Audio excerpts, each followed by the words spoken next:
So, what do you do if you want to capture a top-down shot? You've probably seen a lot of top-down shots on YouTube. People use them for cooking videos, they use them for tech videos, specifically unboxings, or if you're trying to show off a product, shooting it from top-down can be a really effective way to show it off to your viewers. So I'm going to be showing you how I personally capture these top-down shots, and I often use this tripod. So this is a tripod made by K&F. It's about £100, $150, which, you know, it might seem pretty pricey. But the best thing about it is standard tripod, you get all your standard tripod features, but it's got this kind of ball head mount halfway up the neck, which allows you to fold it at a 90-degree angle, which is really handy for those top downs when you're trying to get the camera positioned above your subject shooting down. This can be really, really handy. So I love this thing. It folds up super compact. It goes in my bag. I can bring it with me pretty much everywhere.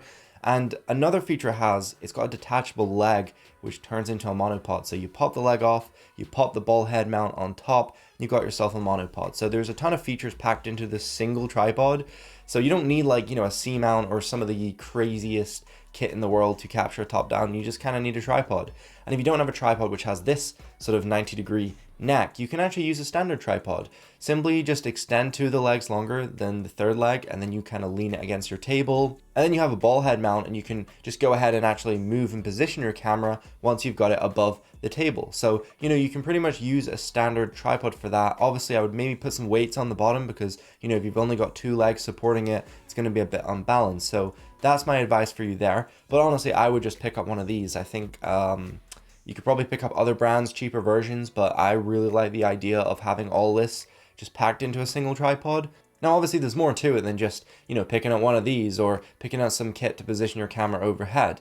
You want to think a little bit about the lighting. So I personally use softboxes. You're going to get a lot of casted shadows if you use harsh light and if you position the light like low down or at an angle. So you want to try to get the light high up. You want to try get it angled either side to try and make it balanced, and try light around your full scene. So try get light from the back, from the sides, from the front. Try and position your lighting so that it's kind of well balanced and even. And you can even change out the material of the desk. So if you have like a glossy material desk, or maybe your desk is kind of old or chipped or doesn't look that great for a top down, you can pick up some backdrop pieces of card. They can just be really cheap. You can pick them up for like $3 from like any sort of craft store.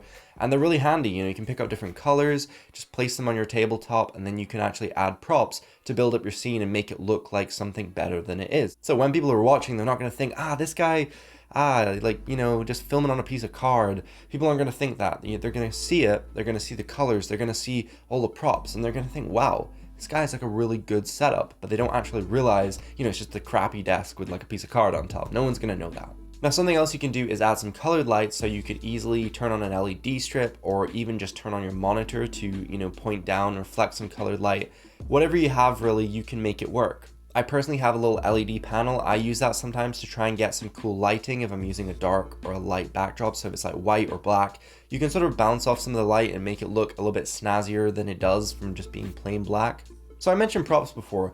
You do want to enhance your scene by adding things that relate to what you're shooting. So if you're filming a smartphone video, having things typically on a work desk, like a keyboard, a mouse, an Apple Pencil, a notepad, they can be really nice things to enhance it. But obviously if you're filming a cooking video, you want to add utensils, you want to add cooking things. You don't want to cross these over. You don't want to have kitchen things in your tech videos and toiletry things in your kitchen videos. Make sure you think a little bit about what you're putting in the shot and whether it makes sense, because randomly throwing things on the desk is not going to look good. So something I like to throw in is a Rubik's Cube, because you got your whole sort of color palette on here. You can get different colors by just moving the cube. It kind of makes the shot more interesting, and honestly it's kind of nice for when you're color grading, because you can use these colors as like a reference point. So yeah, if you want to like throw in a Rubik's Cube, it can be really nice. But again, don't throw it into like a cooking video. Throw it into maybe like an office type video or something to do with like your desk setup. Oh, and for those wondering, I'm a speed cuber, so I can pretty much solve any of these pretty fast. Now, just jumping back to the main topic, something that I found so frustrating was my camera would constantly go in and out of focus, and that can be because you've got glare on like maybe an object you're showing, like a smartphone, and it's reflecting my lights, and the camera's trying to focus on the subject behind me reflected through the smartphone screen. So honestly, a lot of the time I just lock focus. I actually set up a preset on my Canon R6. So I just press one of these buttons and it just completely pauses the autofocus servos. So that basically means I can get my focus, I can use the autofocus, press that button, stops focusing, I can capture my shot with no annoying in and out of focusing. So that is video number 5 done. Doing YouTube videos is really hard. A lot of people, if you've tried to do YouTube videos, you'll realize you can make the best video in the world and nobody will see it.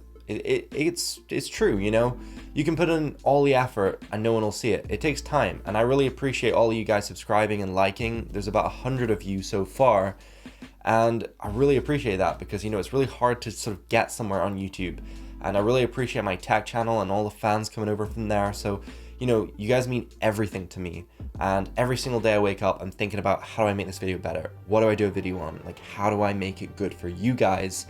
And it's like a personal goal to me, that I want to constantly improve and improve to make the best video I can make. So thank you so much for watching, guys. I'll see you later. Peace.